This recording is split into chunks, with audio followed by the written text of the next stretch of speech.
Hey guys, welcome back to the Atlas Archives Deep Dive series, the show where we journey through the intricate histories and striking geographies of every nation on Earth.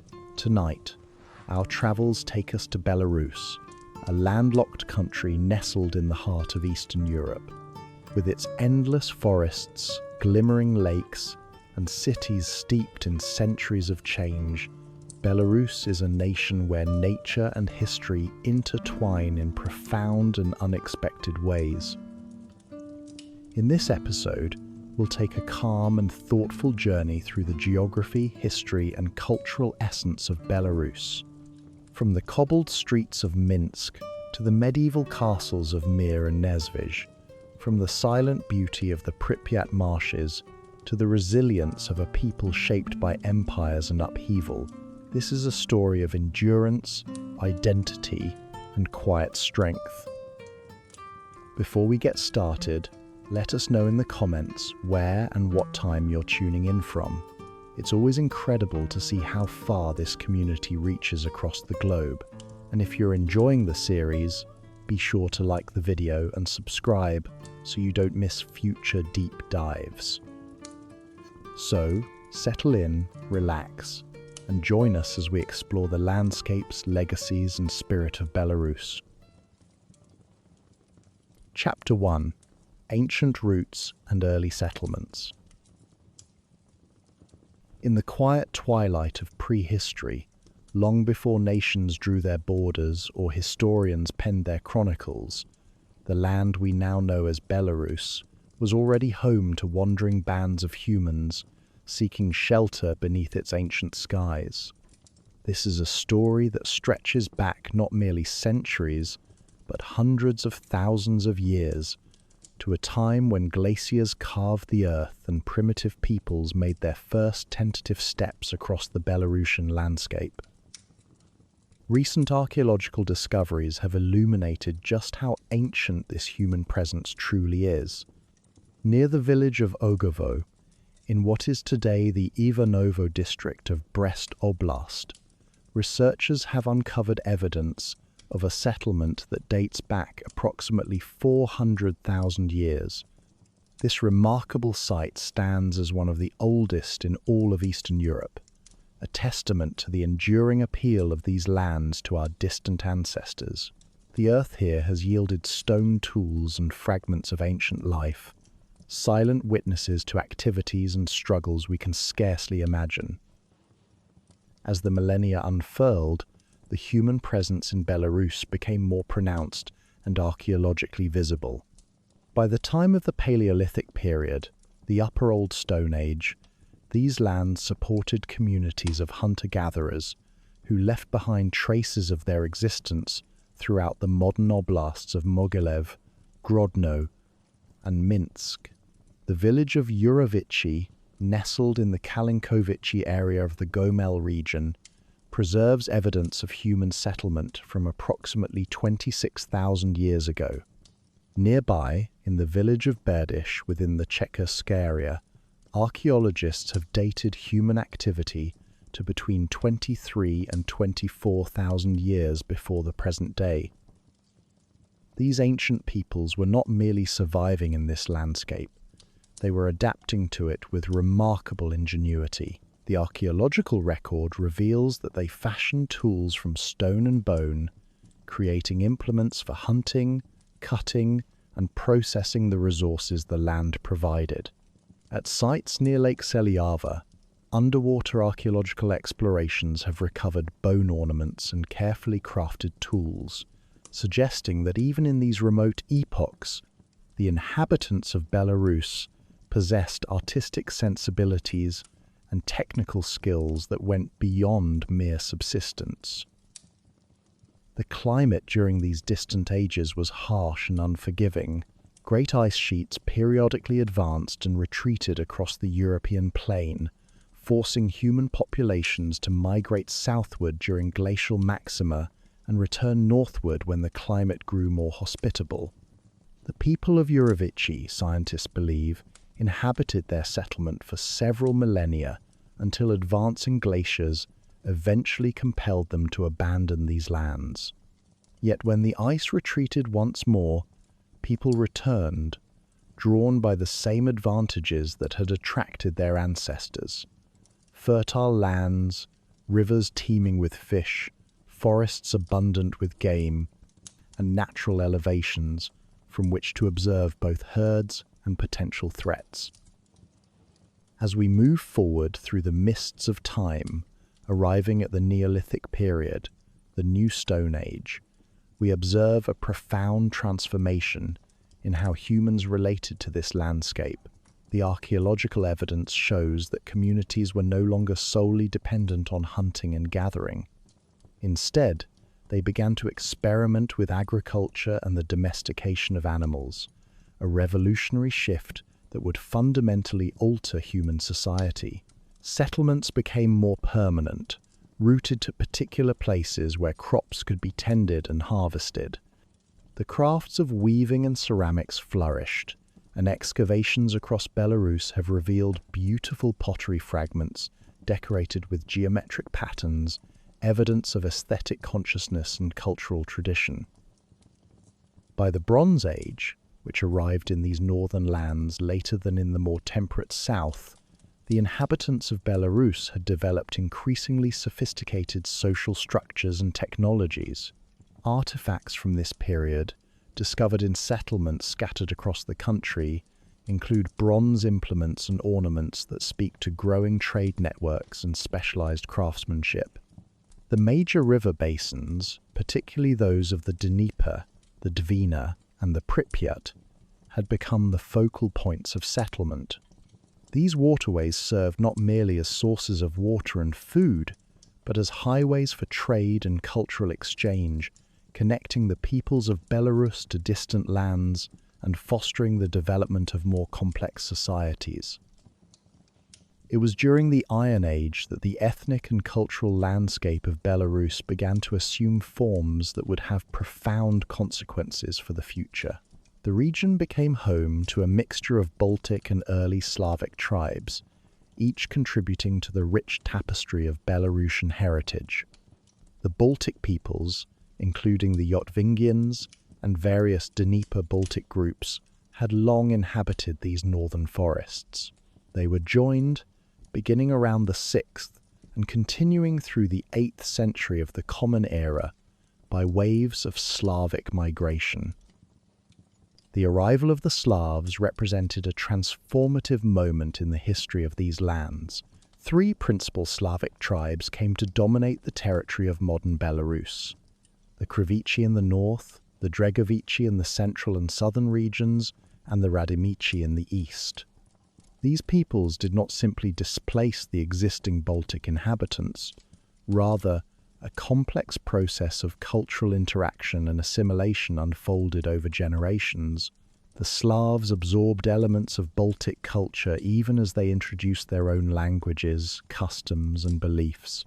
The result was a unique synthesis, the foundation upon which Belarusian identity would eventually be built. The Krivichi, perhaps the most numerous and influential of these Slavic tribes, established themselves primarily in the northern reaches of Belarus. Their territory extended far beyond the borders of modern Belarus, encompassing parts of what is now Russia and Latvia. The Krivichi were agriculturalists and traders, and their settlements dotted the banks of the western Dvina River and its tributaries. They practiced a form of shifting agriculture, clearing patches of forest through burning and planting crops in the nutrient-rich ash before moving on to new clearings after a few seasons. This method, while productive in the short term, required access to extensive forest lands and shaped patterns of settlement and land use for centuries. The Dregovichi occupied the central and southern portions of Belarus, particularly the regions around the Pripyat River and its marshy floodplains. Their name, some scholars suggest, may derive from a word related to marshes or swamps, reflecting the distinctive landscape they inhabited. Like the Krivichi, the Dregovichi combined agriculture with other forms of resource extraction. They hunted in the dense forests, fished in the abundant rivers and lakes, and gathered honey from wild bees, a valuable commodity in an age before refined sugar. The forest provided not only food but also furs, which became important items of trade. The Radimici, whose lands lay primarily in the eastern portions of modern Belarus and extended into what is now Western Russia, are mentioned in the earliest chronicles as a distinct people with their own customs and leadership. According to legend preserved in the primary chronicle, the great medieval historical text of the East Slavs, the Radimici descended from a figure named Radim. Whether this represents genuine historical memory or mythical explanation matters less than what it tells us about medieval conceptions of tribal identity and lineage. These Slavic tribes, along with smaller groups such as the Drevliane who inhabited regions to the south, shared certain fundamental characteristics. They were pagan peoples, worshipping a pantheon of nature deities and spirits. Their religious practices included offerings to gods of thunder, sun, and fertility, performed at sacred groves and natural landmarks. These beliefs would persist well into the Christian era, often blending with the new faith in complex and fascinating ways. By the 8th and 9th centuries, the loose tribal organizations of the Slavs in Belarus had begun to coalesce into more structured political entities. Local chieftains, often called princes in the chronicles, exercised authority over territories centered on fortified settlements. These early proto-states were the nuclei around which future principalities would form. The archaeological evidence from this period reveals the construction of defensive earthworks and wooden palisades around settlements, suggesting both increased wealth worth protecting and heightened competition or conflict between communities. Among the earliest and most significant of these emerging centers of power was Polotsk, situated on the western Dvina River in northern Belarus. The city's name appears in written records as early as the year 862, making it one of the oldest documented urban settlements in the entire East Slavic world. The primary chronicle mentions Polotsk in connection with the realm of Novgorod Rus, suggesting that even in this early period, the city was integrated into wider political and economic networks. Polotsk's strategic location made it a natural hub for trade and political authority. The western Dvina provided access to the Baltic Sea and the trade networks of northern Europe, while overland routes connected the city to other Slavic lands to the east and south. Merchants traveling the Great Water Road from Constantinople to Scandinavia would have passed through or near Polotsk, bringing with them not merely goods but also ideas, technologies, and cultural influences from distant lands. To the south, another important center was emerging at Turów, situated on the Pripyat River. First mentioned in chronicles dated to the year 980, Turów would become the seat of a significant principality in its own right. Like Polotsk, it benefited from its position on a major waterway, which facilitated trade and communication. The Principality of Turów, sometimes called the Duchy of Turów and Pinsk, would play an important role in the political landscape of medieval Belarus, though it would ultimately be overshadowed by more powerful neighbors. The city of Brest, in the southwestern corner of modern Belarus, also has ancient roots. Known in earlier times as Brest-Litovsk, it first appears in historical documents dated to the year 1019. Its location at the confluence of the Bug River and the Mukovets River made it a vital crossing point and trade nexus. Over the centuries, Brest would witness countless armies marching past its walls, a consequence of its position at the intersection of East and West. Perhaps most significant for Belarus's future was Minsk, first recorded in the year 1067, The city arose on the banks of the Svizlak River, a tributary of the Berezina, itself a tributary of the mighty Dnieper. The site that would become Minsk was originally an ancient settlement called Mensk, located on what is now known as the Zamchishke, Castle Hill archaeological site. Here, excavations have revealed the remains of wooden buildings with stone stoves, iron implements including knives and sickles, spindle whorls for spinning thread, beads of various materials, and jewellery including silver earrings of Volhynian type. Among the most intriguing finds was a silver dirham, a coin minted by the Abbasid dynasty in the mid-8th century and subsequently fashioned into a pendant, tangible evidence of connections to the Islamic world through Byzantine and Khazar intermediaries. These urban centres, Polotsk, Turów, Brest and Minsk, were not isolated islands of civilization in a wilderness. Rather, they were the most prominent nodes in a network of settlements that included smaller fortified towns, villages, and seasonal camps. The countryside was increasingly cultivated, and the forest, while still vast and imposing, was gradually being pushed back by the axes and ploughs of a growing population. Roads, often little more than cleared paths through the forest, connected settlements and allowed for the movement of people, goods, and ideas. Trade was the lifeblood of these early urban centres. The rivers served as the primary arteries of commerce, and boats laden with goods plied the waters of the Dnieper, Dvina, and Pripyat. Furs, particularly those of marten, beaver, and squirrel, were among the most valuable exports. These were highly prized in the markets of Constantinople, Baghdad, and Western Europe. Honey and beeswax from the extensive forests were also significant trade goods, used for sweetening, medicine, and the production of candles. Slaves, tragically, were another commodity in this era, captured in raids and wars and sold to distant markets. In exchange for these exports, the lands of Belarus received luxury goods from afar. Byzantine silks, Arabic coins, glass beads, and metalwork have all been found in archaeological contexts, bearing witness to the extent of these trade connections. Along with material goods came cultural influences. Byzantine Christianity, with its rich liturgical traditions and its corpus of religious art and literature, was beginning to make inroads among the pagan Slavs, though wholesale conversion still lay in the future.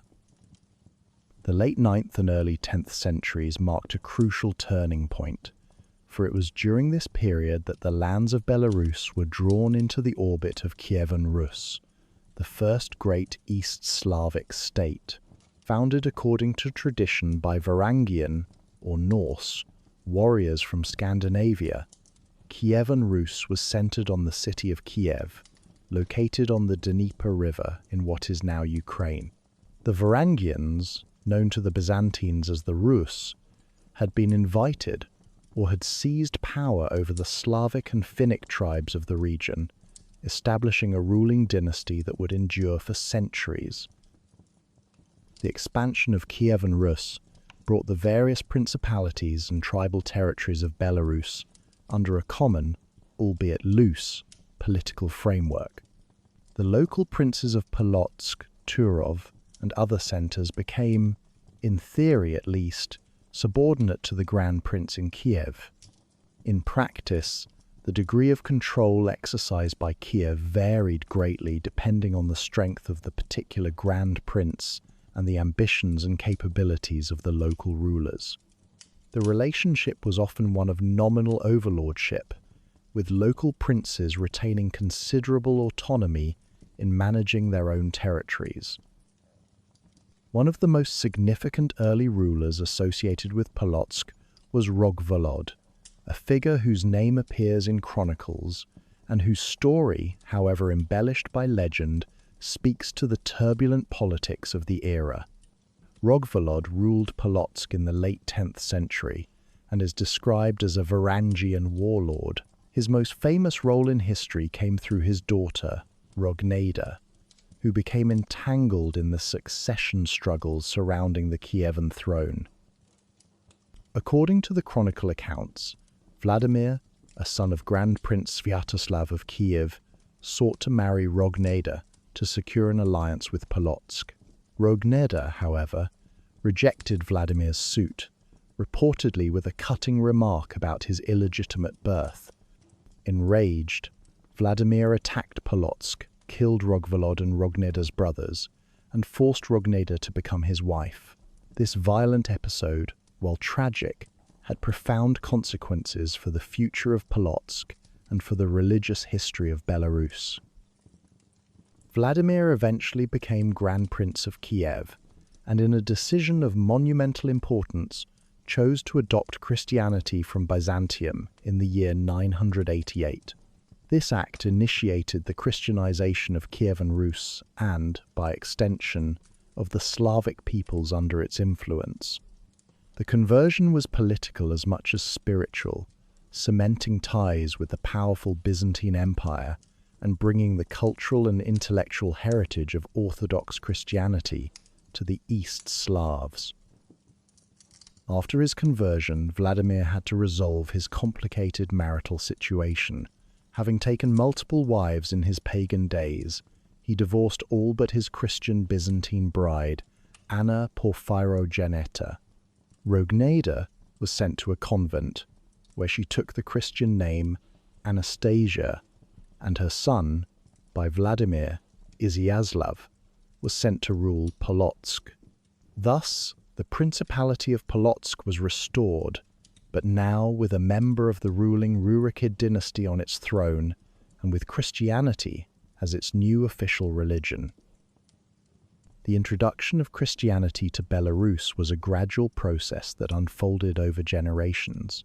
The official conversion of princes and their immediate followers did not immediately transform the beliefs and practices of the broader population. Pagan traditions persisted in rural areas for centuries, blending with Christian practices in a process of syncretism.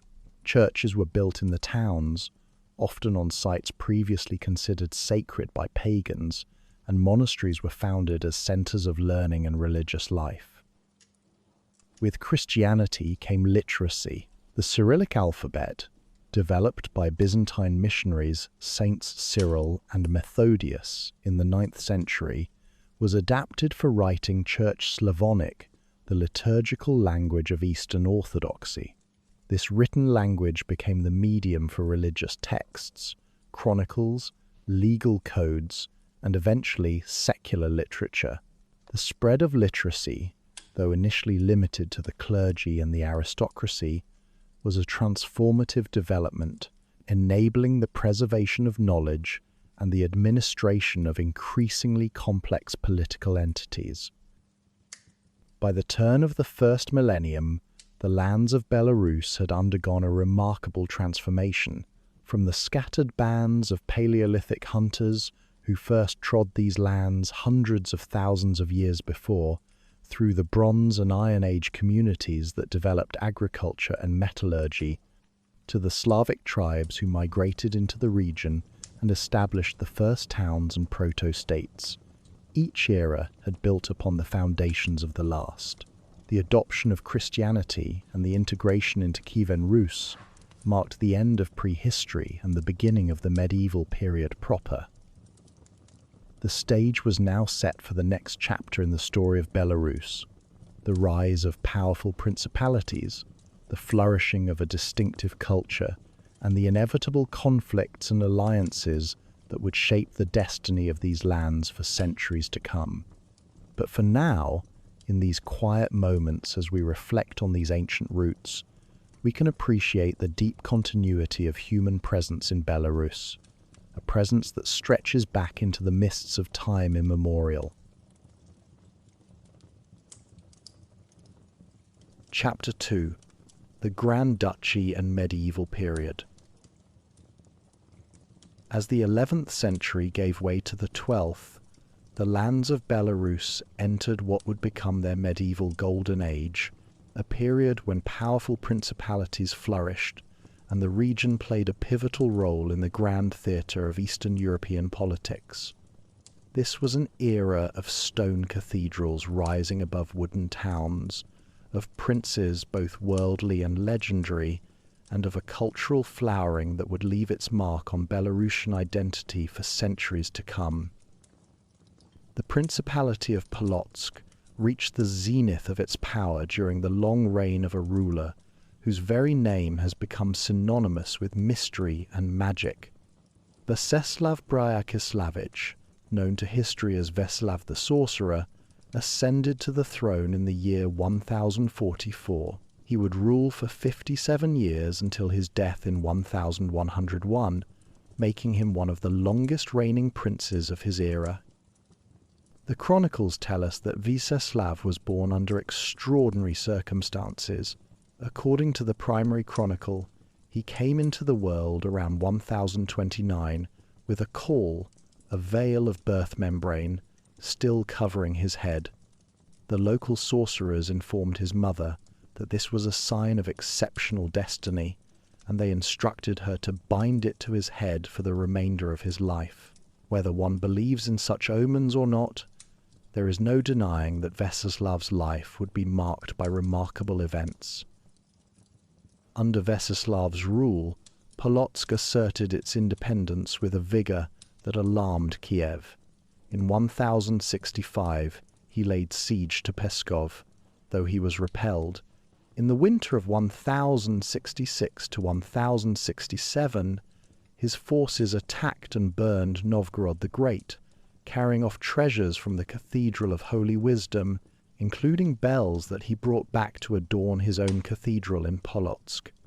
This cathedral, the St. Sophia Cathedral of Polotsk, completed around 1066, stands as one of the most enduring monuments of his reign and is the oldest stone building still standing in Belarus. Vyacheslav's audacity provoked the wrath of the three sons of Yaroslav the Wise, who ruled from Kiev.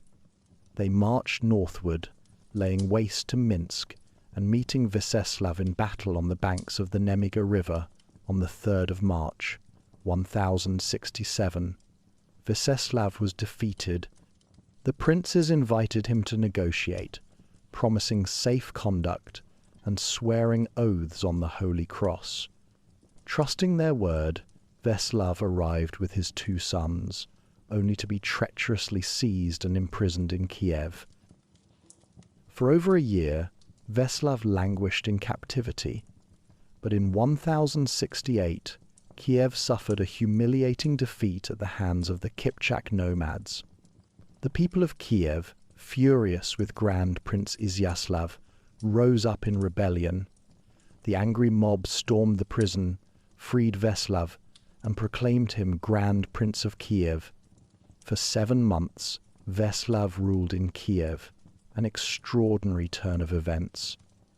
But when Izyaslav returned with a Polish army, Vyacheslav quietly slipped away in the night, returning to Polotsk. The chronicles speak of his ability to move with uncanny speed, appearing in one place and then another as if by magic. The tale of Igor's campaign, that great medieval epic, would later memorialize Vyacheslav's legendary prowess, describing how he could race like a wolf through the night from Polotsk to Kiev. Whether these tales were literal truth, poetic embellishment, or propaganda depends on one's perspective. What is certain is that Vyacheslav secured Polotsk's independence through military skill, political cunning, and an aura of invincibility. He died on the 24th of April, 1101, on the Wednesday before Good Friday. After Vyacheslav's death, the principality began to fragment, as was the pattern throughout Kievan Rus. His descendants divided the territory among themselves, creating smaller principalities, yet Polotsk remained an important cultural center.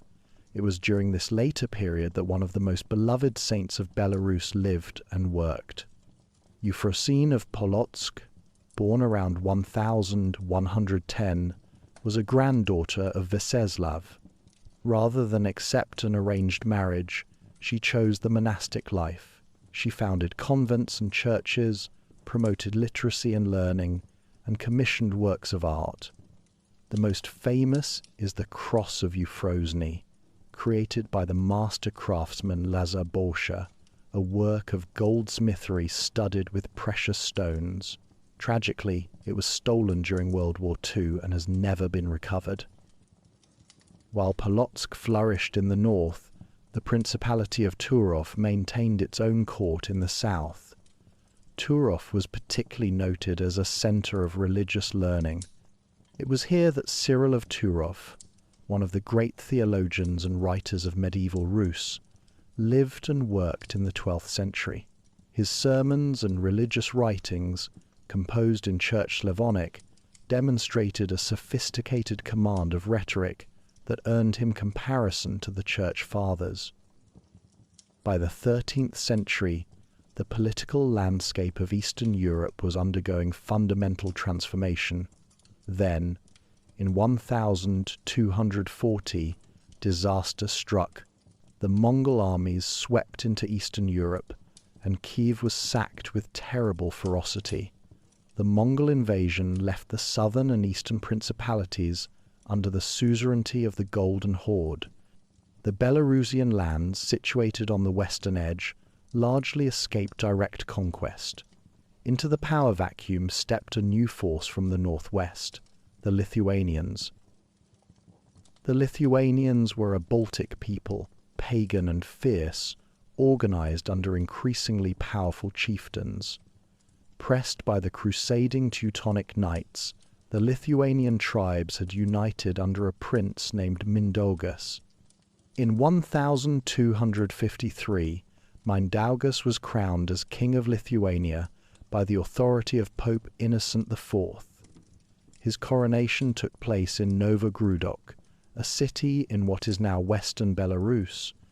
After his assassination in 1263, Lithuania reverted to paganism for over a century, yet the process of unification and expansion continued. Over the 13th and 14th centuries, Lithuanian Grand Dukes extended their authority over the Belarusian principalities. This was not, for the most part, a story of brutal conquest. Rather, incorporation often occurred through negotiation, dynastic marriage, or voluntary alliance. Local princes, seeking protection from the Mongols or the Teutonic Knights, entered into agreements with the Lithuanian rulers. In many cases, they retained considerable autonomy. Polotsk gradually came under Lithuanian influence. In 1240, it became a vassal of the Grand Duchy, and by 1307, it was formally incorporated. Other Belarusian cities followed. Vitebsk, Minsk, Brest, Grodno all became part of this expanding Lithuanian state. The Grand Duchy of Lithuania, in its mature form, was one of the most remarkable political entities of medieval Europe. At its greatest extent, in the 15th century, it was the largest state on the continent, stretching from the Baltic Sea to the Black Sea. It encompassed Lithuania proper, Belarus, much of modern Ukraine, and portions of Poland and Russia. What made the Grand Duchy particularly distinctive was its multi-ethnic and multi-religious character. The Lithuanians themselves were initially a minority, outnumbered by their Ruthenian subjects, the East Slavic peoples of Belarus and Ukraine who were Orthodox Christians. The Lithuanian Grand Dukes embraced Ruthenian culture. The Ruthenian language, specifically Chancery Ruthenian or Old Belarusian, became the official language of state administration and law. Legal documents, chronicles, and official correspondence were written in this language using the Cyrillic script. The tolerance extended to religion. While the Lithuanians eventually converted to Christianity, they allowed their Orthodox Ruthenian subjects to practice their faith freely. The Statute of the Grand Duchy of Lithuania, codified in 1529, explicitly guaranteed equal rights to Orthodox and Catholic subjects. This was unusual tolerance for an age when most European states enforced religious uniformity. The Grand Dukes who ruled this vast state were formidable figures. Gediminas, who reigned from approximately 1316 to 1341, founded Vilnius, which became the capital. He invited craftsmen, merchants, and scholars from across Europe to settle in his domains, fostering economic development and cultural exchange. Under Gediminas and his sons, particularly Algirdas, who ruled from 1345 to 1377, the Grand Duchy reached deep into Ruthenian lands. The most celebrated ruler was Vytautas, known as Vytautas the Great, who ruled from 1392 to 1430. Under Vytautas, the Grand Duchy reached its maximum territorial extent. He was a skilled diplomat and brilliant military commander. The defining moment came on the 15th of July, 1410, at the Battle of Grunwald. There, Vytautas and his cousin Jogaila, who was also king of Poland, led a combined army against the Teutonic Knights. The battle was one of the largest in medieval Europe, and it ended in decisive victory. The defeat of the Teutonic Order effectively ended the crusading threat and secured the Grand Duchy's position as a major European power. For the Belarusian lands, inclusion in the Grand Duchy brought both opportunities and challenges. It provided security and stability. The Lithuanian state was powerful enough to defend its territories from external threats. Trade flourished, as the Grand Duchy controlled important routes connecting the Baltic region with the Black Sea. The cities of Belarus grew and prospered during this period. Minsk, Polotsk, Vitebsk, Brest, and Grodno developed as centers of commerce and craftsmanship. Stone castles and fortifications were built. Cultural life flourished. Churches and monasteries were centers of learning. Yet inclusion also brought complications. The Lithuanian nobility, though initially a minority, held political and military power.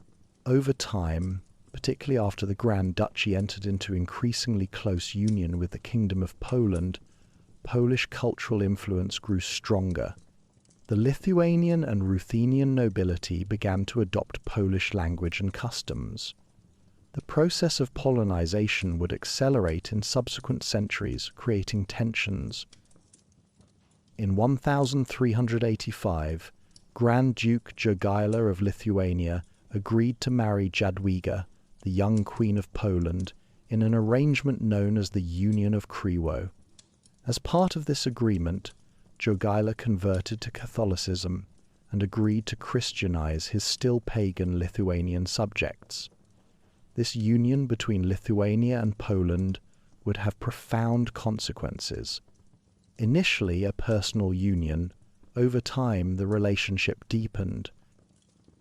The culmination came with the Union of Lublin in 1569, which created the Polish-Lithuanian Commonwealth, a single state with a shared monarch, a shared parliament called the Sejm, and unified foreign policy. The Grand Duchy of Lithuania continued to exist as a separate entity within the Commonwealth, with its own laws, administration, and army, but the balance of power increasingly favored Poland. For Belarus, this meant that the dominant external influences shifted from Lithuanian and Ruthenian toward Polish and Catholic. In the late medieval period, the 13th through 15th centuries, the Belarusian lands within the Grand Duchy of Lithuania experienced a time of relative peace and prosperity. The memory of that era, of powerful princes and independent cities, of cultural achievement and religious devotion would remain a touchstone of Belarusian historical consciousness. Even today, when Belarusians look back at their past, the era of the Grand Duchy occupies a place of honor, a time when the ancestors of modern Belarusians were participants in a great multinational state, their language, the language of government, their cities, among the most important in Eastern Europe. As we close this chapter on the medieval period, we stand at a threshold. The foundations of modern Belarus have been laid. The cities, the churches, the cultural traditions, the historical memories. But new challenges and transformations await as the wheel of history continues its inexorable turning. Chapter 3. Between Empires. Polish-Lithuanian Commonwealth to Russian rule. The 17th and 18th centuries brought profound transformations to the lands of Belarus, as the region found itself caught between the ambitions of great powers and swept along by currents of political change that would reshape the map of Eastern Europe. This was an age when the fortunes of nations could rise and fall with startling rapidity, when borders shifted like sand, and when the people of Belarus experienced the slow transition from one empire to another. Within the Polish-Lithuanian Commonwealth, which had been formally created by the Union of Lublin in 1569, Belarus occupied a curious position. Legally, the Belarusian territories remained part of the Grand Duchy of Lithuania, which retained its own laws, administration, and identity within the larger Commonwealth structure. Yet the reality on the ground was more complex. Poland, with its larger population and more developed economy, increasingly dominated the partnership. The Polish language and Polish culture spread among the upper classes, while Catholicism made steady inroads, particularly among the nobility. This process of Polonization, as historians call it, had begun even before the Union of Lublin, but it accelerated dramatically in the 17th century. The Szlachta, the nobility who owned the great estates and exercised local power, found it advantageous to adopt Polish language and customs. Speaking Polish and practicing Catholicism opened doors to positions in the Commonwealth's government and military. Gradually, many families of Ruthenian or Lithuanian origin became indistinguishable from their Polish counterparts in language, dress, and manners. By the late 17th century, Polish had replaced Ruthenian as the official language of record-keeping and administration in the Grand Duchy, a change formally instituted in 1696. Yet beneath this Polish veneer, the common people, the peasants who worked the land and made up the vast majority of the population, continued to speak their native Ruthenian tongue, the ancestor of modern Belarusian. They maintained their Orthodox faith, or in some cases, adopted the Greek Catholic Church, which had been created by the Union of Brest in 1595. This church united acknowledgement of the Pope's authority with the preservation of Orthodox liturgy and traditions, a compromise that found some acceptance among Belarusians and Ukrainians, though it satisfied neither ardent Catholics nor devout Orthodox believers completely. The 17th century was also a time of considerable hardship for the Commonwealth and its Belarusian territories. The region suffered from a series of devastating conflicts. The Cossack uprisings that began in 1648, led by Bogdan Khmelnytsky, brought warfare and destruction to the southern and eastern borderlands. Then came the Deluge, as the period from 1654 to 1667 is known in Polish history. Russian forces invaded from the east, Swedish armies descended from the north, and the Commonwealth found itself fighting on multiple fronts. Belarusian cities were besieged, burned, and occupied. Minsk changed hands several times. The population declined as people fled the violence or fell victim to it. Adding to these military catastrophes were raids by Crimean Tatar forces, who swept in from the south to capture slaves for the markets of the Ottoman Empire.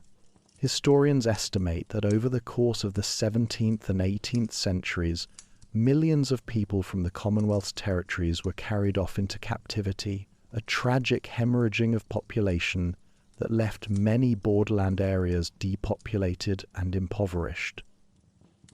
Despite these tribulations, economic and cultural life continued. The cities of Belarus, though smaller and less prosperous than they had been in earlier centuries, remained centers of trade and craftsmanship.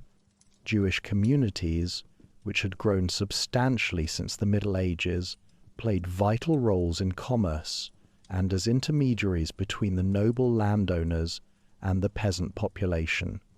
The Jewish presence in Belarus would become one of the defining features of the region's demography and culture, though this too would face its own terrible trials in centuries to come. By the 18th century, the Polish-Lithuanian Commonwealth was showing unmistakable signs of decline. The political system of the Commonwealth, while remarkable in some respects for its emphasis on noble rights and liberties, had developed fatal weaknesses.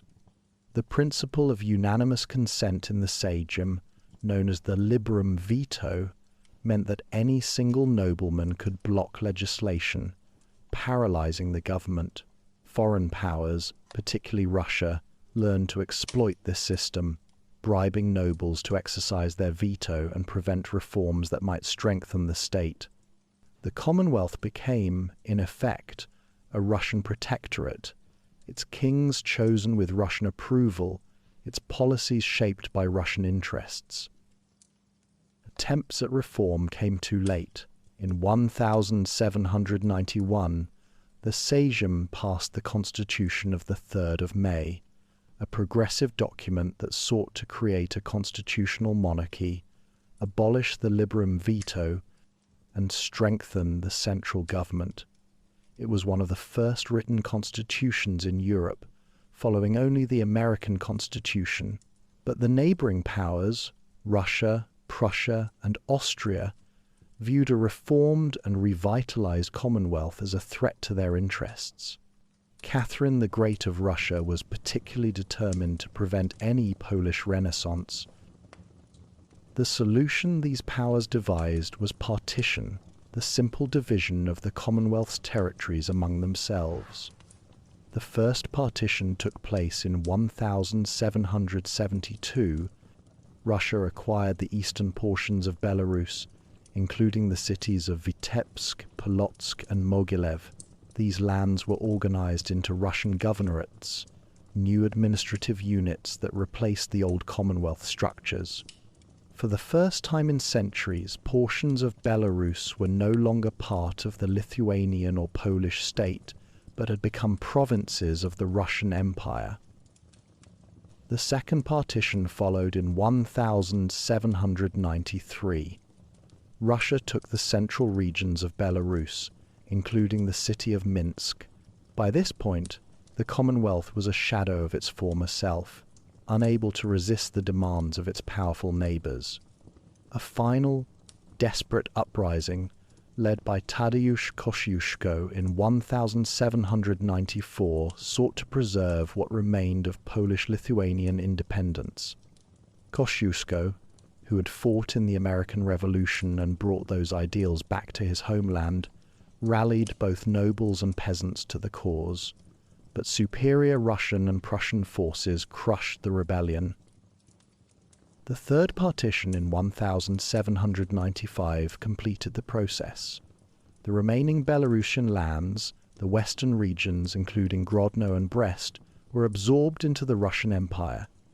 The Polish-Lithuanian Commonwealth, which had existed for over 400 years, and whose predecessor states had roots stretching back to the Middle Ages, ceased to exist. Poland and Lithuania would not reappear as independent states for 123 years. For the people of Belarus, this transfer of power from one empire to another brought both continuity and change. The social structure of rural Belarus remained largely intact. The same noble families who had owned the great estates under the Commonwealth continued to do so under Russian rule, at least initially. The peasants, who had been bound to the land as serfs under Polish-Lithuanian law, remained serfs under Russian law. Their daily lives, the rhythms of agricultural work, the cycle of planting and harvest, changed little. But Russian rule brought new policies and new pressures. The Russian authorities viewed the Western territories they had acquired as historically Russian lands that needed to be reclaimed and integrated into the empire. They referred to Belarus as the Northwest Krai, a frontier region that required particular attention. The goal was to strengthen Russian identity, Russian culture, and Russian orthodoxy in areas where Polish and Catholic influences had been strong. This policy of Russification intensified after the November uprising of 1830 to 1831, when Polish nobles in the western provinces attempted to rebel against Russian rule. The uprising was crushed, and Tsar Nicholas I responded with harsh measures. Polish landowners who had participated in the rebellion had their estates confiscated. The use of Polish language in schools and official business was restricted. The Greek Catholic Church, viewed as a bridge between Orthodoxy and Catholicism, and thus suspect in Russian eyes, was forcibly merged back into the Russian Orthodox Church at the Synod of Polotsk in 1839. An even more significant uprising occurred in 1863, sparked by conscription orders and by hopes that the recent emancipation of the serfs might be followed by political reforms. This January uprising, as it became known, spread across the western provinces of the Russian Empire, including Belarus. Among its leaders was Konstanty Kalinovsky, a figure who would later be celebrated as a hero of Belarusian nationalism.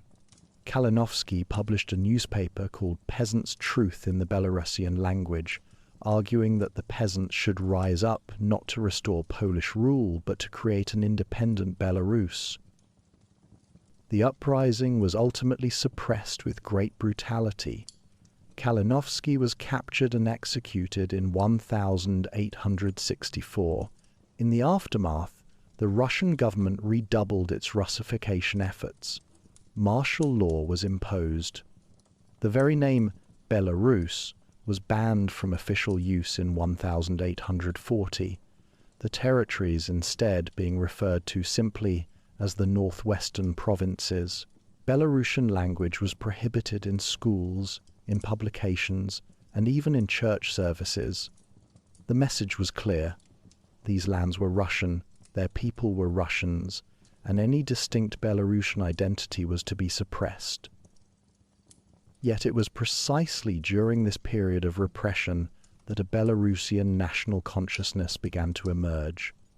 The emancipation of the serfs in 1861, while limited and leaving many peasants worse off than before, had created a class of free rural inhabitants who could, in theory, move about, acquire education, and engage with the broader world. Some of these freed serfs and their children made their way to cities, where they encountered new ideas and new possibilities.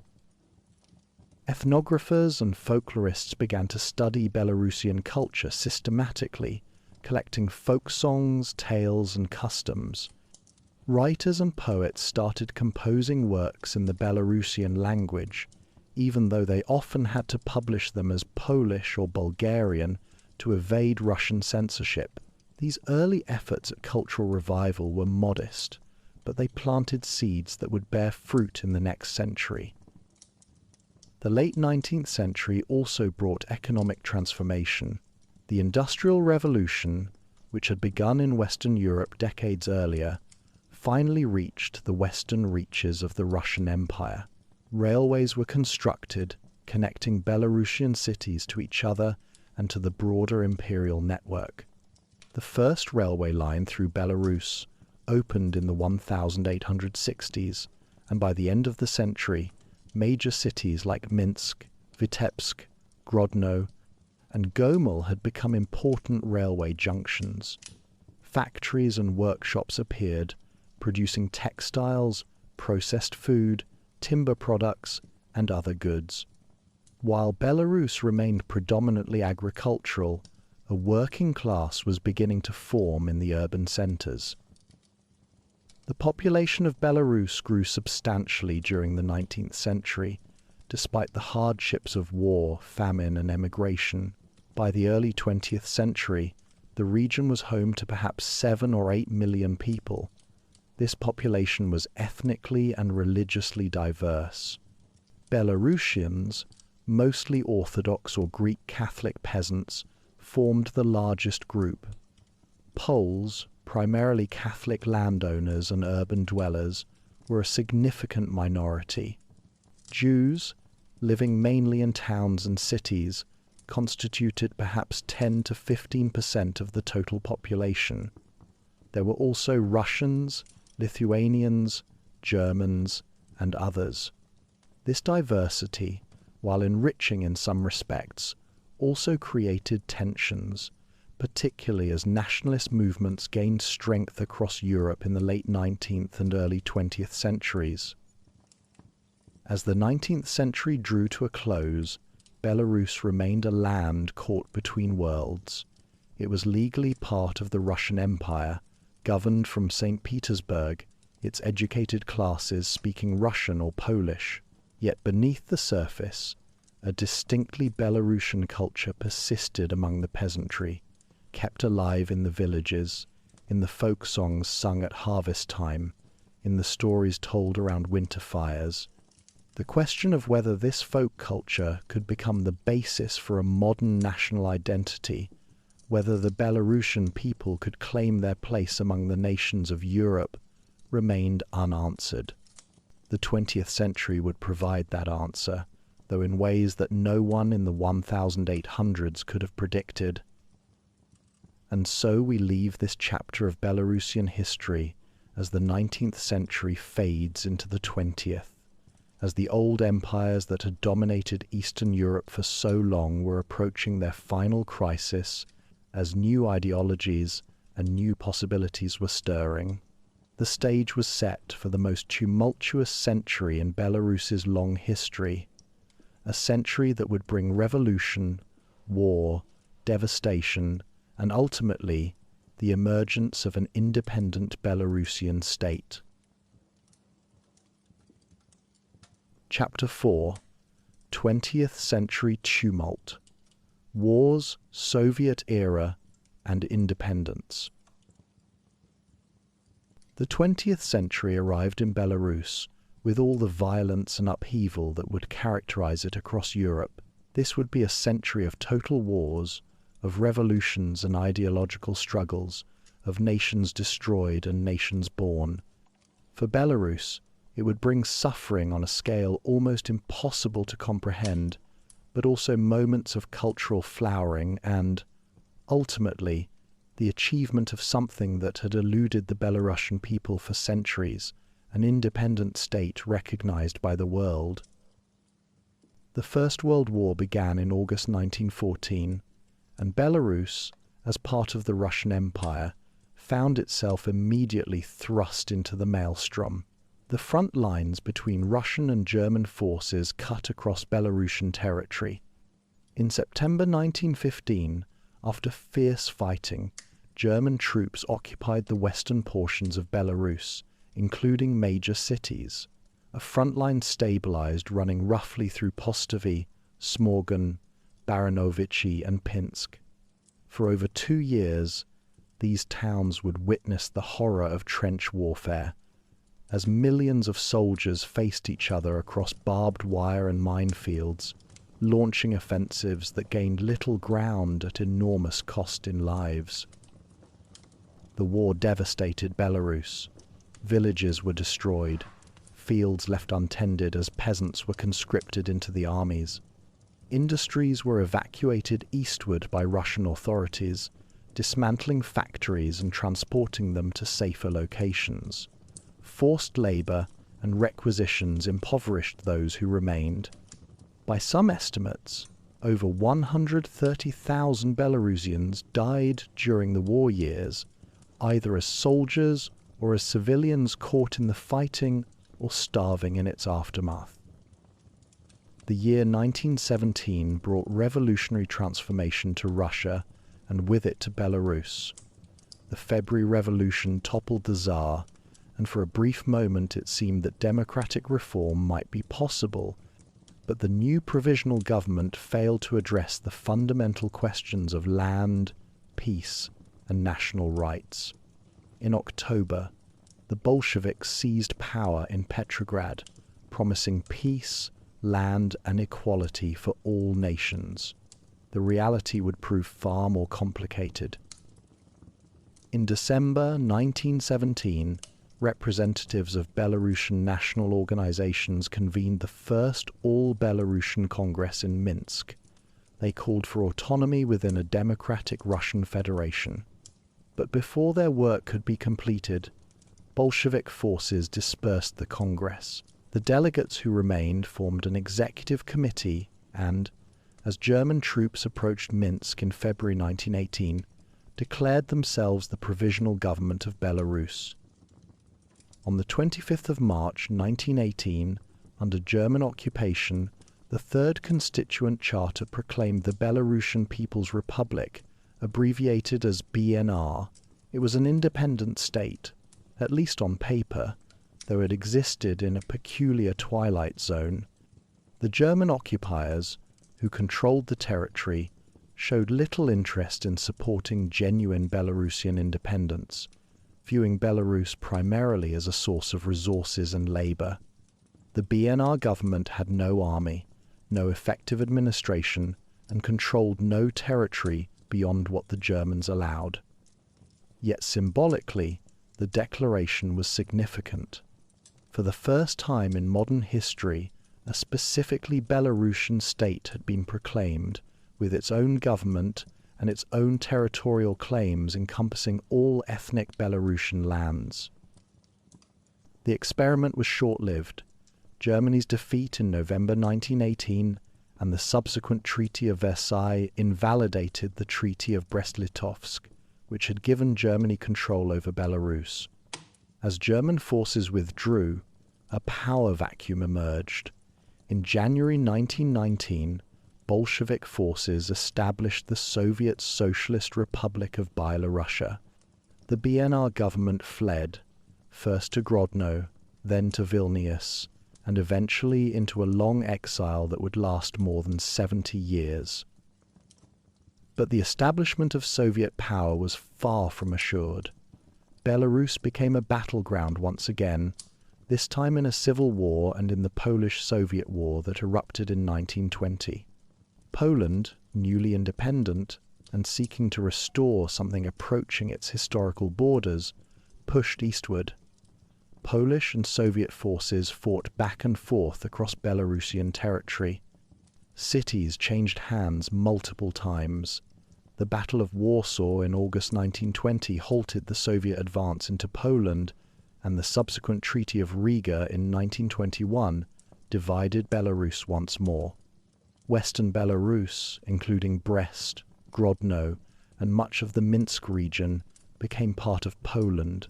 Eastern Belarus formed the Belarusian Soviet Socialist Republic, which became a founding member of the Soviet Union in 1922. For the next 2 decades, Belarus existed as 2 separate entities under 2 very different systems. In Soviet Belarus, the 1920s brought a period known as Belarusization, when the government actively promoted Belarusian language and culture. Schools taught in Belarusian, newspapers and books were published in the language, and Belarusian intellectuals enjoyed support for their work. This cultural flowering produced poets, writers, and artists who created a vibrant national culture. For a brief moment, it seemed that Belarusian identity might thrive under Soviet rule. But this period ended brutally in the 1930s. Joseph Stalin's rise to absolute power brought purges that swept across the Soviet Union.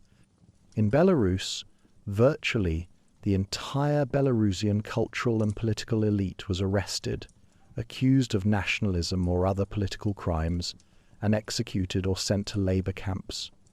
The killing fields of Kuropatty, near Minsk, became one of many sites where thousands were secretly buried.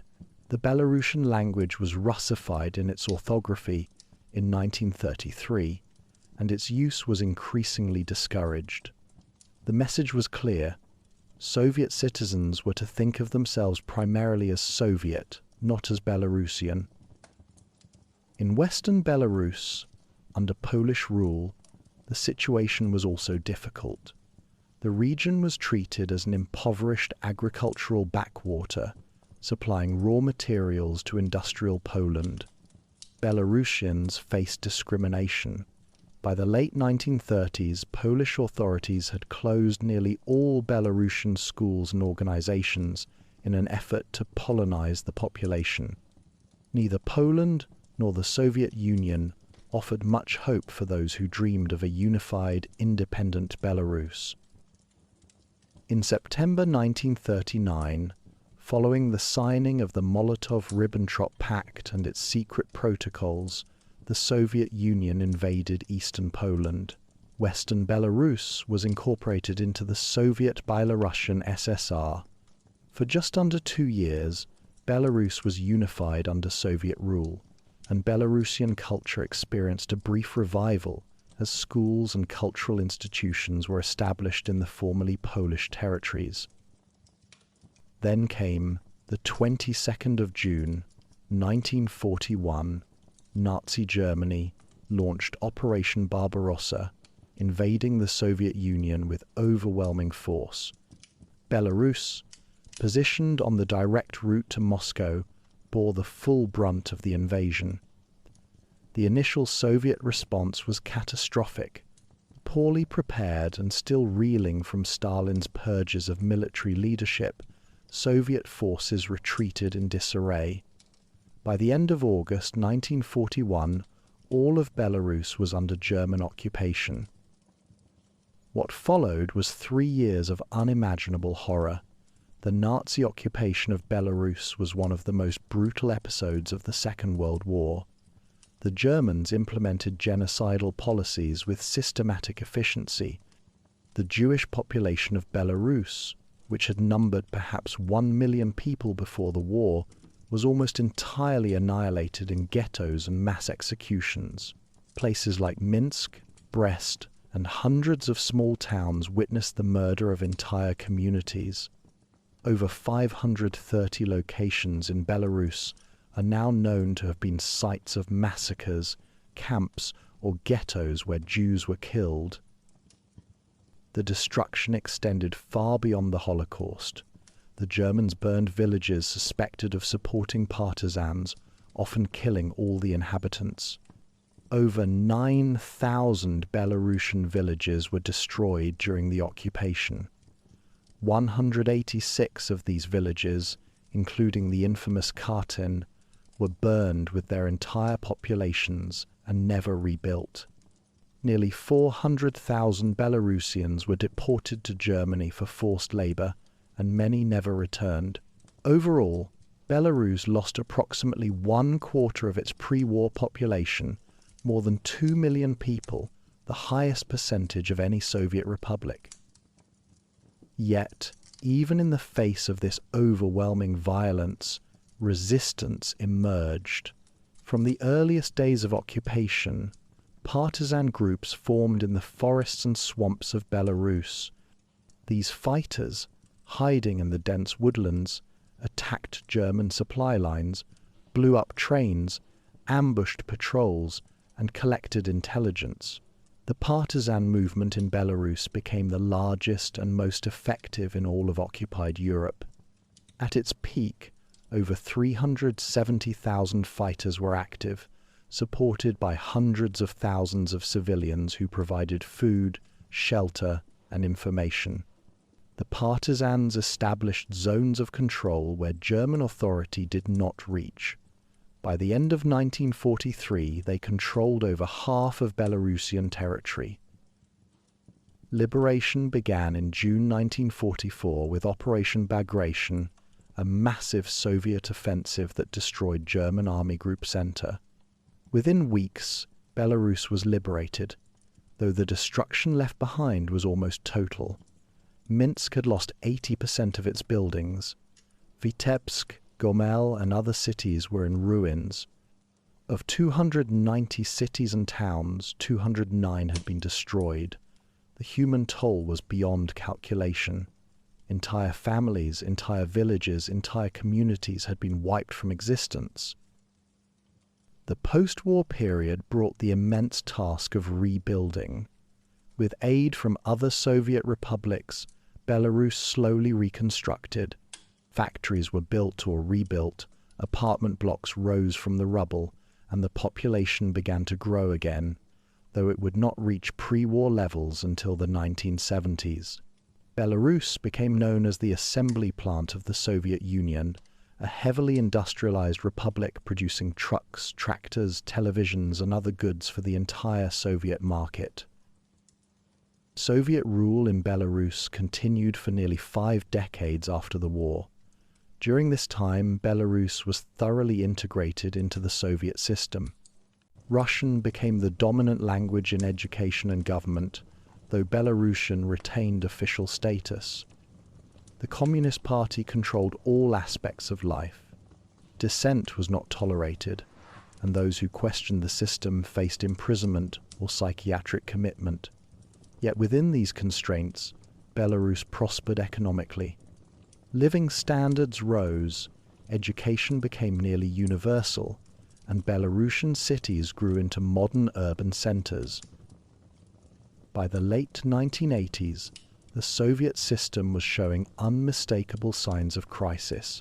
Mikhail Gorbachev's policies of glasnost and perestroika, openness and restructuring, unleashed forces that the Communist Party could not control. In April 1986, the Chernobyl nuclear disaster in neighboring Ukraine contaminated large portions of southern Belarus with radioactive fallout, affecting tens of thousands of people and rendering whole regions uninhabitable. The Soviet government's initial attempts to downplay the disaster eroded public trust. As the Soviet Union began to dissolve, Belarus found itself moving toward independence almost by accident. On the 27th of July, 1990, the Supreme Soviet of Belarus declared state sovereignty, though still within the framework of a reformed Soviet Union. But events moved faster than anyone anticipated. In December 1991, leaders of Russia, Ukraine, and Belarus met and declared the Soviet Union dissolved. On the 25th of December 1991, Belarus was formally recognized as an independent state.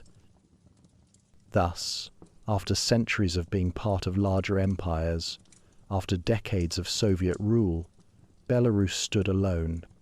The challenges were immense. The economy, designed to function within the Soviet system, had to be transformed. Political institutions had to be created. National identity had to be defined in ways that satisfied a population where many still spoke Russian, where Soviet nostalgia remained strong, where the very meaning of being Belarusian was contested. As we close this chapter on the tumultuous 20th century, we leave Belarus at a threshold, a newly independent nation facing an uncertain future, carrying with it the weight of a painful past, but also the hopes of a people who had survived empires and occupations, wars and genocides, and who now had the opportunity to chart their own course. Chapter 5. The Geographical Tapestry: Landscapes, Rivers, and Natural Wonders. Having journeyed through centuries of human history, Through empires and revolutions, through war and peace, let us now turn our attention to the land itself, to the rivers that have always been the arteries of Belarusian life, to the forests that have sheltered both partisans and wildlife, and to the remarkable natural features that make this corner of Eastern Europe so distinctive. The geography of Belarus tells its own story, one written not in decades or centuries, but in millennia, shaped by ancient ice and flowing water. Belarus is a landlocked country in the heart of Eastern Europe, covering approximately 207,600 square kilometers, making it slightly smaller than the American state of Kansas, or about the size of Great Britain. It stretches 560 kilometers from north to south and 650 kilometers from west to east. To understand Belarus is to understand that this is a land defined above all by flatness and by water. The entire territory of Belarus was shaped by the great ice sheets that covered northern Europe during the last glacial period. As these massive glaciers advanced and retreated over tens of thousands of years, they ground down mountains, filled valleys with debris, and left behind a landscape of gentle undulations rather than dramatic relief. About 70% of Belarus lies at elevations below 200 meters above sea level. There are no towering peaks, no deep canyons, no dramatic cliffs. Instead, the land rolls gently, its modest hills and shallow valleys, the legacy of glacial moraines, deposited as the ice melted away. The highest point in all of Belarus is Dzierżynskaya Hara, sometimes called Dzierżynskaya Mountain in Russian, which rises to a modest 346 meters. This is hardly a mountain by global standards, more properly described as a hill, yet it stands as the summit of Belarus. It is located within the Belarusian Ridge, a belt of slightly elevated terrain that runs diagonally across the country from southwest to northeast. This ridge, formed from terminal moraines left by the retreating glaciers, serves an important function beyond its modest elevation. It acts as a watershed divide, separating rivers that flow north toward the Baltic Sea from those that flow south toward the Black Sea. Water is the defining element of Belarusian geography. This is a land of rivers, lakes, marshes, and wetlands on a scale that few other European countries can match. Over 20,800 rivers and streams flow through Belarus, with a combined length exceeding 90,600 kilometers. To put this in perspective, if you could somehow straighten out all of Belarus's rivers and lay them end to end, they would circle the earth more than twice. The density of the river network is remarkable, averaging about 44 hundredths of a kilometer of river per square kilometer of territory. 7 major rivers stand out, each stretching more than 500 kilometers in length.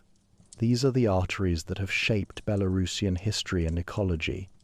The Dnieper, one of Europe's great rivers, rises in Russia and flows through eastern Belarus on its long journey to the Black Sea. Within Belarus, the Dnieper travels approximately 700 kilometers, its course generally southward. Historically, the Dnieper was part of the famous trade route from the Varangians to the Greeks, connecting Scandinavia to Byzantium. Today, the river remains vital for transportation, irrigation, and hydroelectric power. The Western Dvina, known in Latvian as Daugava, flows across northern Belarus before continuing through Latvia to empty into the Gulf of Riga in the Baltic Sea. This river rises in the Valdai Hills of Russia and flows for over 1,000 kilometers total, with a significant portion of its course through Belarusian territory. The cities of Vitebsk and Polotsk, both ancient centers of Belarusian culture, sit on the banks of the Western Dvina. Like the Dnieper, the Western Dvina has been a transportation corridor since time immemorial, and in the 19th century, canals were constructed to link it to the Dnieper system, allowing goods to move between the Baltic and Black Sea basins. The Neman River, called Nemunas in Lithuanian, flows through western Belarus before entering Lithuania and reaching the Baltic Sea. The Neman is Belarus's third major river, and its basin drains the northwestern portion of the country. The river is named after an ancient Baltic deity, a reminder of the region's pre-Slavic heritage. The Neman's waters are generally clean, and the river supports diverse fish populations. Its valley is fertile, and the surrounding regions have long been important agricultural areas. Among the Dnieper's tributaries flowing through Belarus, two deserve special mention. The Berezina River flows for over 600 kilometers entirely within Belarus, joining the Dnieper in its middle course.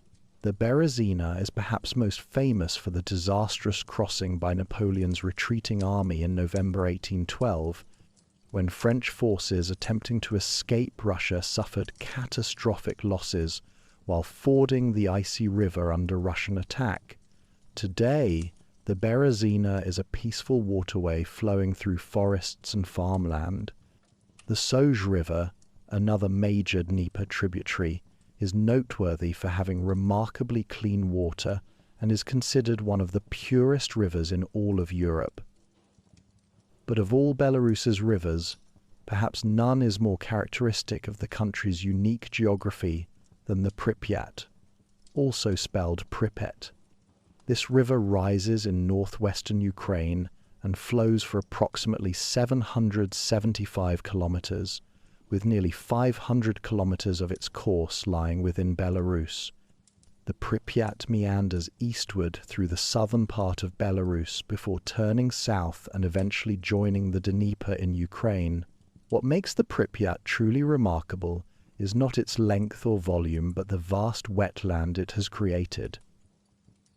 The Pripyat marshes, also known as the Pinsk marshes or simply Polesia, constitute one of the largest wetland areas in all of Europe. Covering roughly 270,000 square kilometers, much of it in southern Belarus, these marshes are a landscape like no other. Imagine, if you will, a vast expanse where water and land merge, where forests of alder, birch and pine grow from ground that is neither quite solid nor quite liquid, where countless channels and oxbow lakes wind through reed beds and peat bogs. This is Polesia, a world apart.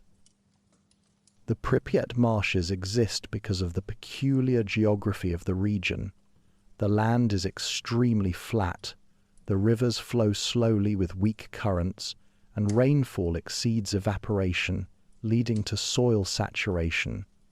In spring, when snow melts in the surrounding uplands, the rivers overflow their low banks and spread across the landscape, sometimes extending floodwaters 30 kilometers from the main channel. The water has nowhere to quickly drain, and so it lingers, creating vast marshes.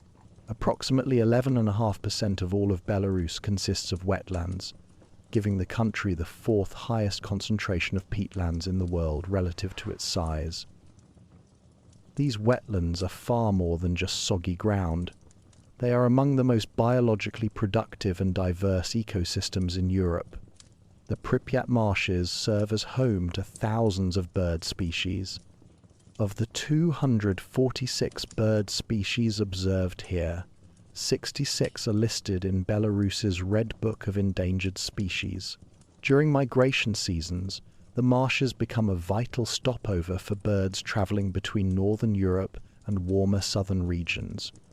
Species such as the white-tailed eagle, the greater spotted eagle, the corncrake, and numerous ducks and waders find refuge here.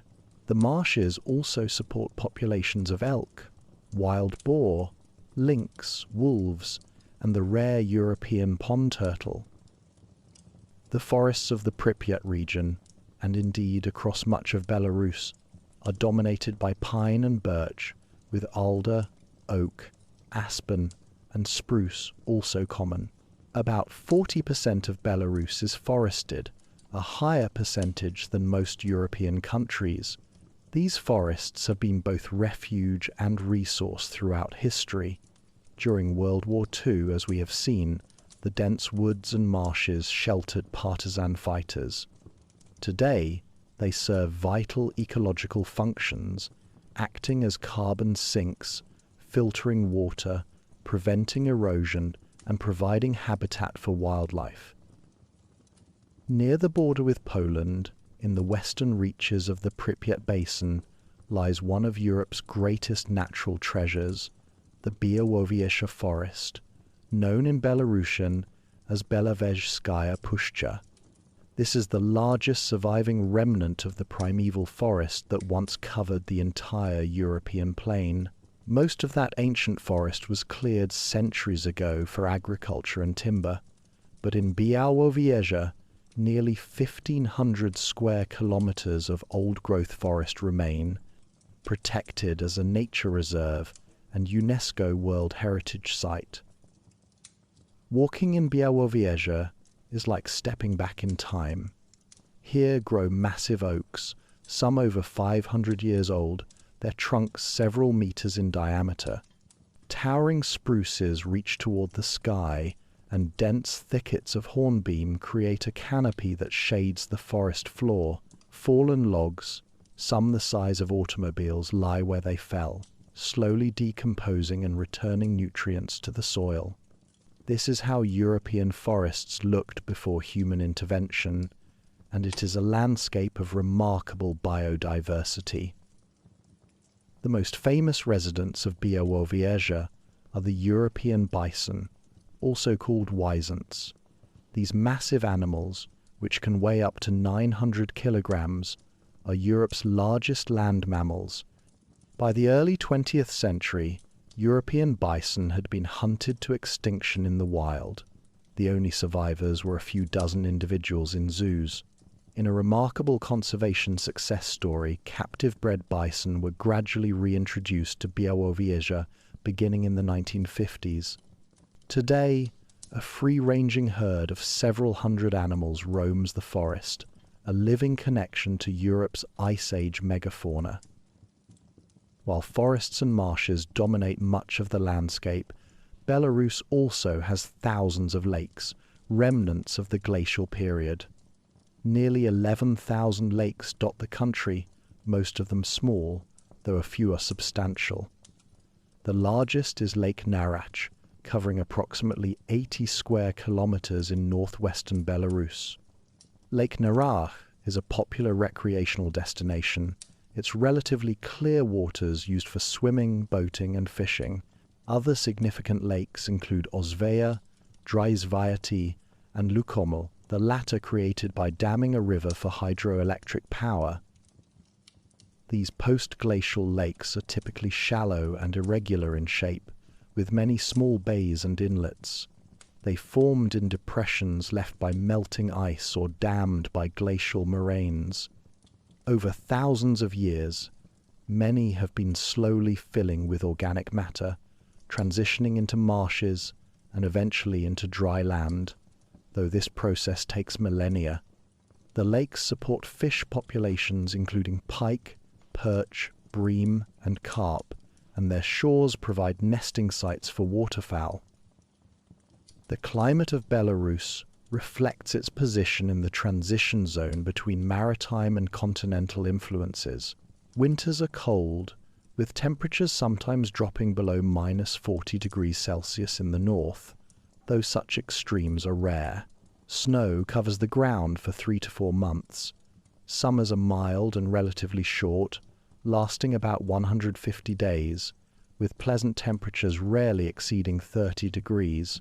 The moderating influence of the Baltic Sea prevents the climate from becoming too extreme. Precipitation is fairly evenly distributed throughout the year, averaging between 550 and 650 millimeters annually.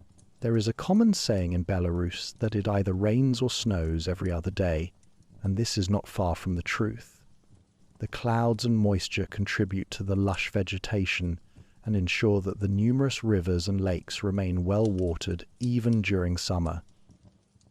This abundance of water has shaped not only the ecology but also the human geography of Belarus. Historically, the marshes and forests made travel difficult and limited the areas suitable for agriculture. The most fertile and densely populated regions have traditionally been along the Belarusian ridge and in the river valleys, where the land is better drained. The southern marshlands, by contrast, were long sparsely populated, home to scattered villages whose inhabitants lived by fishing, hunting, beekeeping, and small-scale farming. In the 20th century, massive drainage projects were undertaken to reclaim marshland for agriculture. Particularly during the Soviet era, thousands of kilometers of drainage channels were dug and vast areas of wetland were converted to farmland. While this increased agricultural output, it also had significant environmental consequences. Drained peatlands dry out, sometimes catching fire and releasing stored carbon. The water balance of entire regions changed. Today, there is greater appreciation for the value of wetlands in their natural state, and some efforts are being made to restore previously drained areas.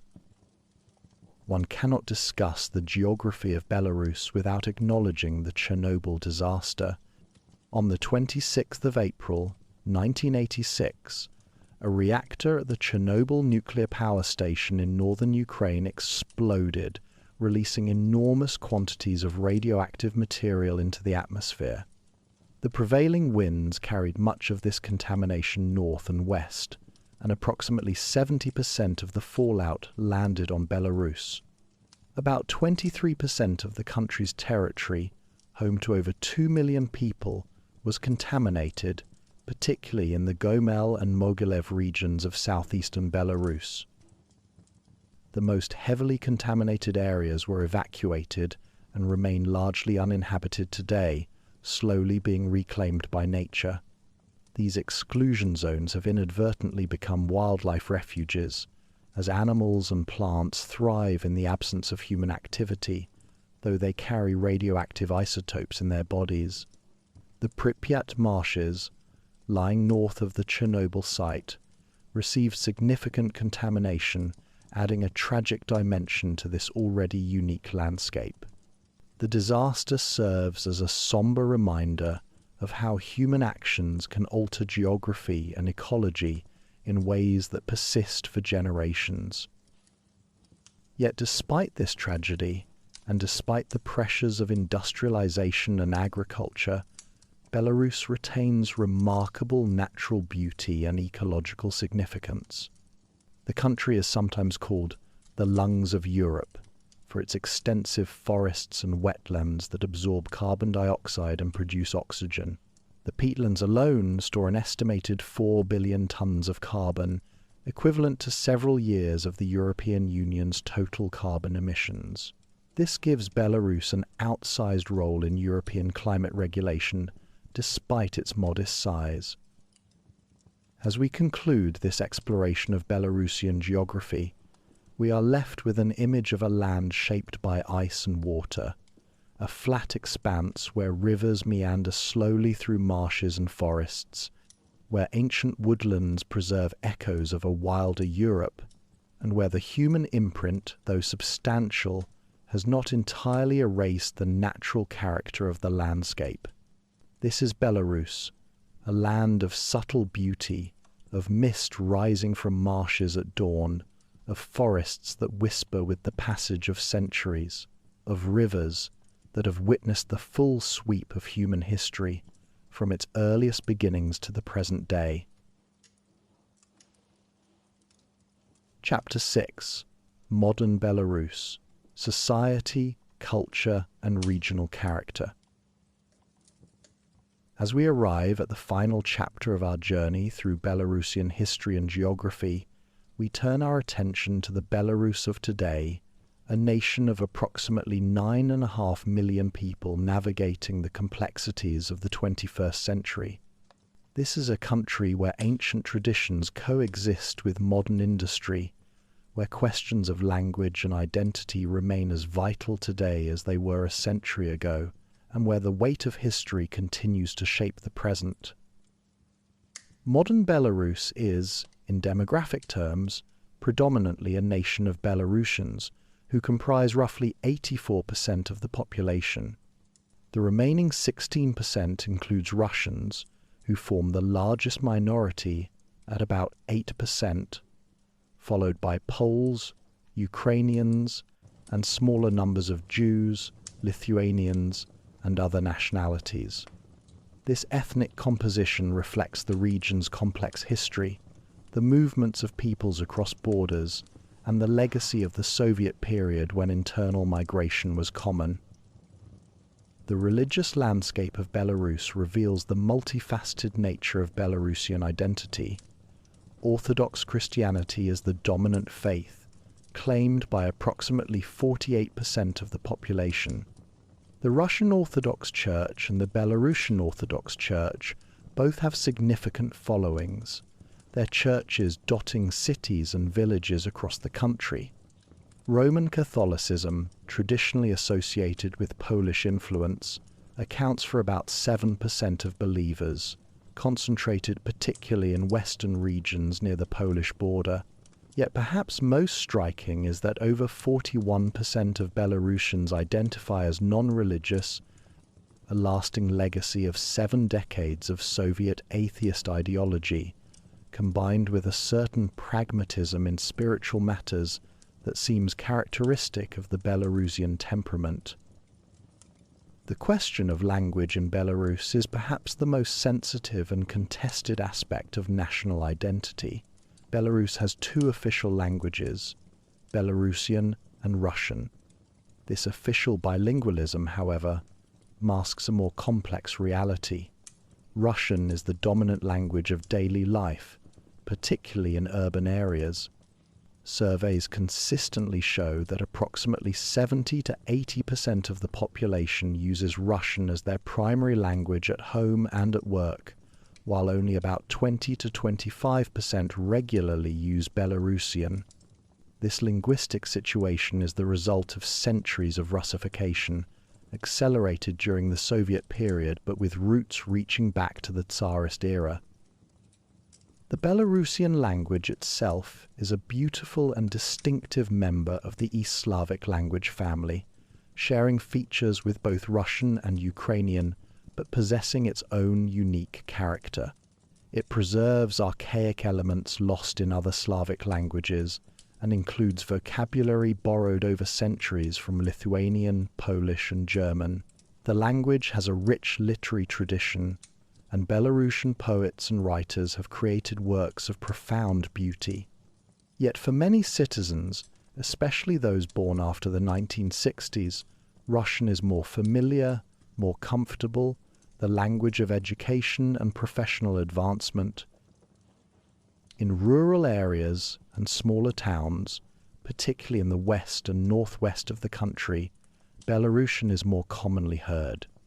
Here, older generations speak it naturally, having learned it from their parents and grandparents. But even in these regions, Russian increasingly dominates among the young.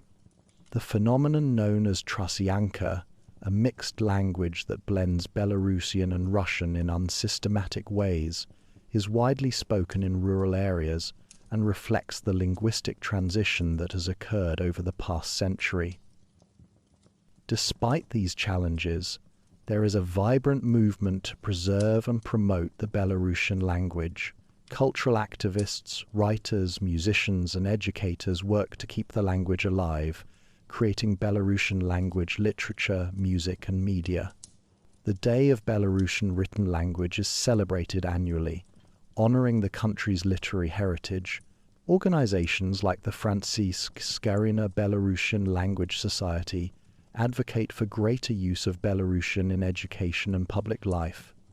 Yet these efforts face obstacles, including limited support from state institutions and the practical reality that Russian provides better access to employment and higher education.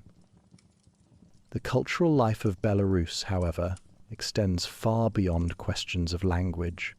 Belarusians possess a rich tradition of folk culture that has survived centuries of foreign rule and political upheaval. Folk music, with its distinctive instruments such as the cymbali, a hammered dulcimer, and the duda, traditional bagpipes, remains popular. Folk festivals celebrate the agricultural calendar and mark important moments in the life cycle.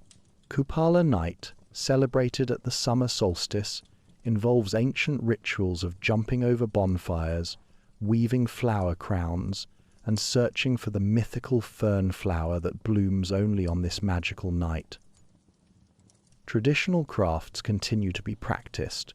Embroidery, with its complex geometric patterns and stylized floral motifs, adorns clothing, towels, and household linens.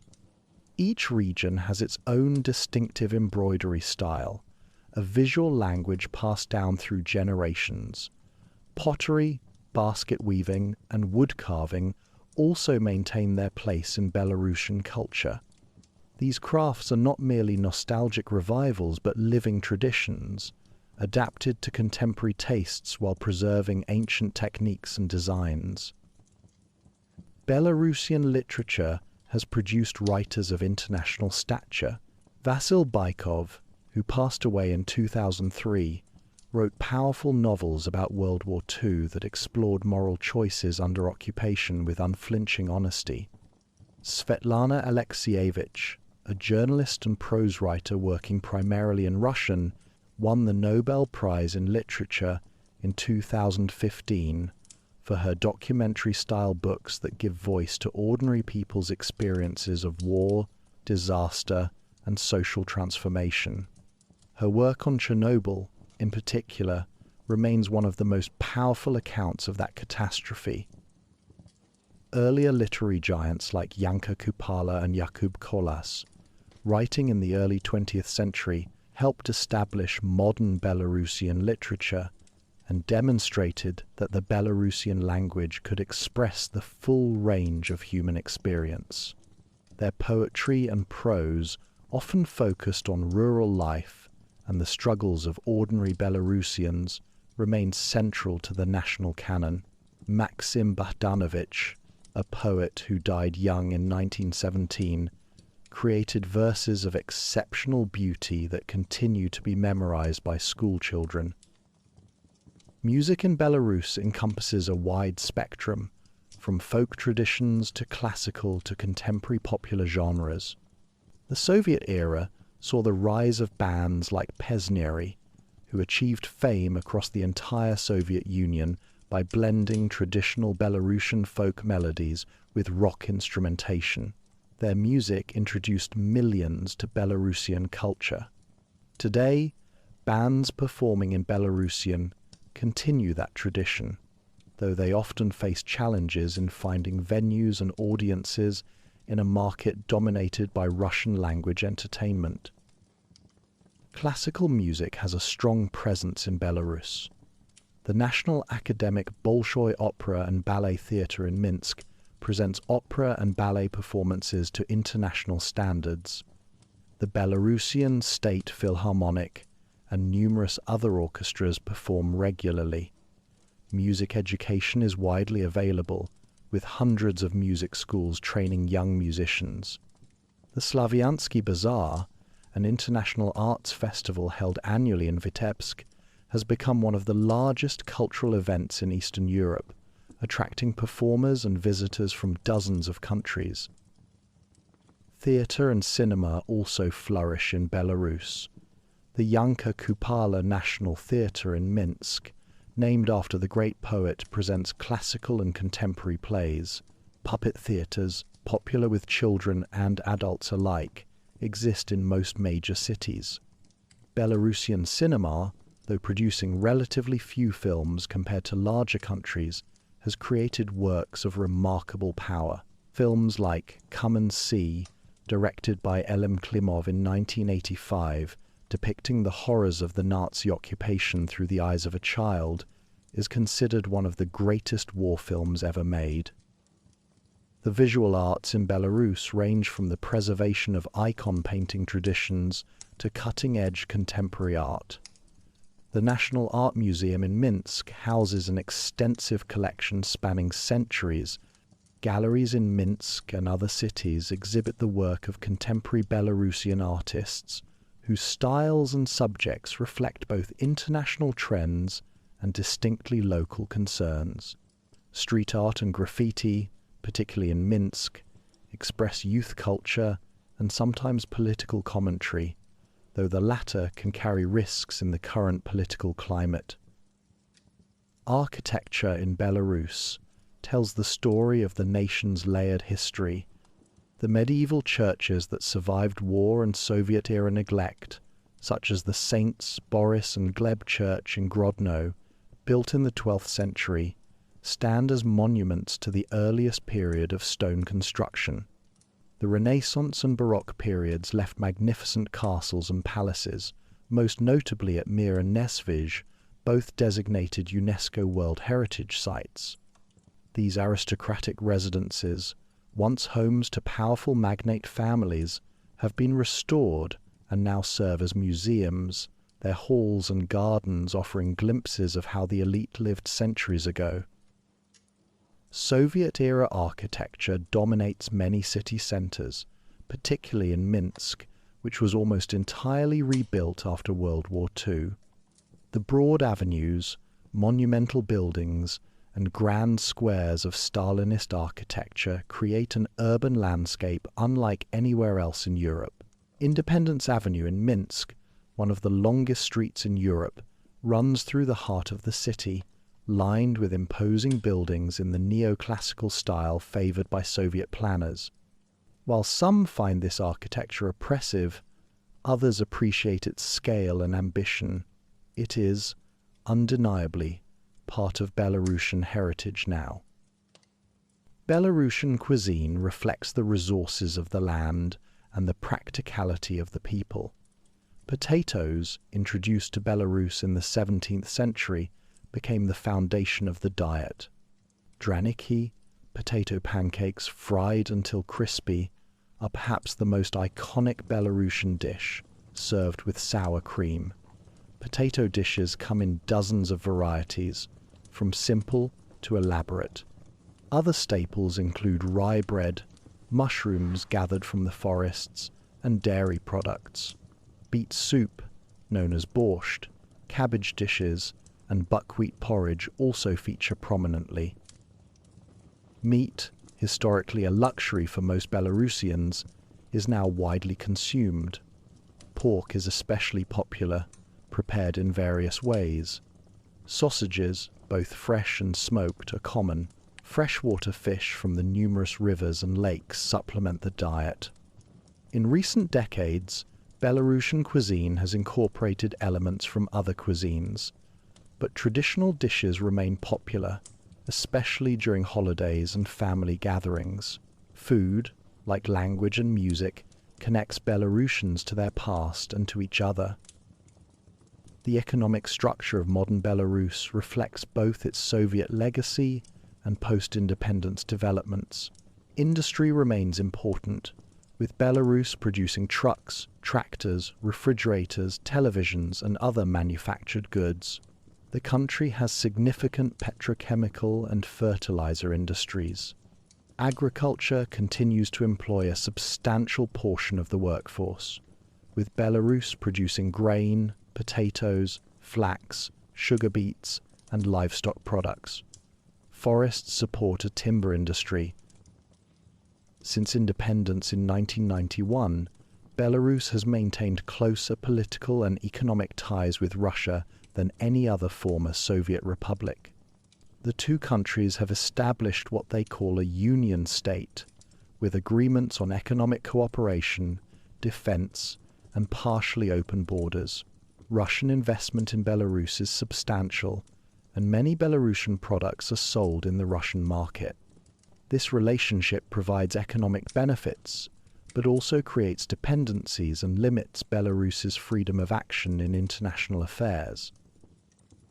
Belarusian society today faces challenges familiar to many post-Soviet countries: demographic decline, emigration of educated youth seeking opportunities abroad, questions about political freedoms and governance, and the need to modernize the economy while maintaining social stability. Yet, Belarusians also possess strengths: high literacy rates, a strong education system, relatively low levels of violent crime, and a social cohesion that has enabled the country to navigate difficult transitions without the internal conflicts that have plagued some neighbors. Regional identities within Belarus remain distinct despite decades of centralization. The people of Grodno and Brest, in the west, maintain cultural connections to Poland and Lithuania. Those in Vitebsk and Mogilev, in the east, are more oriented toward Russia. Gomel, in the southeast, bears the ongoing burden of Chernobyl's legacy. Minsk, the capital, is home to nearly a quarter of the country's population and has a more cosmopolitan character. These regional variations add richness to Belarusian identity. As we bring our long journey through Belarusian history and geography to a close, we are left with an appreciation for a nation whose story is one of remarkable resilience. From ancient settlements to medieval principalities, from the golden age of the Grand Duchy to centuries under foreign rule, from the catastrophes of the 20th century to the challenges and possibilities of independence, the Belarusian people have endured. They have preserved their culture despite pressures to assimilate, maintained their traditions despite upheavals that destroyed so much else, and continued to inhabit and shape the land that their ancestors settled thousands of years ago. Belarus today stands at a crossroads, as it has so often in its history. The choices made in the coming years will determine what kind of nation Belarus becomes, whether its language and distinctive culture thrive or fade, whether its economy prospers or stagnates, whether its people find fulfillment and freedom at home or seek them elsewhere. But whatever the future holds, the past we have explored together provides a foundation, a reminder of depths and resources within Belarusian society that have enabled survival through the darkest times. And so, as dusk settles over the forests and marshes, as the rivers flow on through their ancient channels, as lights begin to glow in city apartments and village cottages, we leave Belarus, carrying with us images of a land both familiar and mysterious, a people both ordinary and extraordinary, a history both particular and universal. May you rest well, with the stories of Belarus echoing gently in your dreams.